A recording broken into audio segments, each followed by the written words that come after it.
La nostalgie de tous les mecs qui ont fait du pognon pendant le Covid, c'est que c'était une période bénite. Tout le monde est bloqué sur son écran, a du fric, a du temps, et dit bah en fait je m'ennuie, j'ai besoin d'être stimulé, j'ai besoin de rêver, et j'ai de l'argent à spend, quoi. Il y a une différence fondamentale, c'est que là, les gens vont continuer à bosser, on est préparé. Avant, il y avait tout un tas de personnes qui ont empêché de travailler, donc ils avaient rien à faire. En France, en tout cas, ils touchaient leur salaire. À chaque moment unique dans l'histoire économique. La détresse, le besoin d'espoir, le stimulus check, il arrive d'une manière différente. Mais t'as quand même un cocktail, tu vois, c'est le Covid et c'est aussi beaucoup de stress, c'est beaucoup d'anxiété, c'est une incapacité à se projeter. Et ça, c'est des éléments qu'on peut recréer, qu'on peut retrouver, tu vois. Il y avait quand même un truc de je peux pas aller voir ma grand-mère parce que sinon je vais la tuer, tu vois. Il y avait des trucs de survie ultime Ah non, mais c'est qu'on n'avait pratique, pas. ça peut se Et travailler, ça peut se travailler. Ça.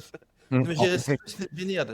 En tout cas, autant c'est l'Espagne qui a baissé, je crois, ses taxes sur le carburant. Je vois mal la France faire ça. Le scénario du chèque énergétique, sachant qu'il a un précédent, est bien plus probable. Maintenant, par contre, s'il y a une inflation assez violente sur la nourriture, je pense que tous les business en ligne un petit peu nice to have ont bien moins d'avenir que ce qu'ils ont pu avoir pendant le Covid. Par contre, tous ceux qui, comment dire, sont des solutions où tu vends une solution immédiate à un problème coûteux, genre, moi en tout cas dans niche entre guillemets l'optimisation fiscale, a de l'avenir parce que c'est du gain immédiat finalement sur ce que tu fais.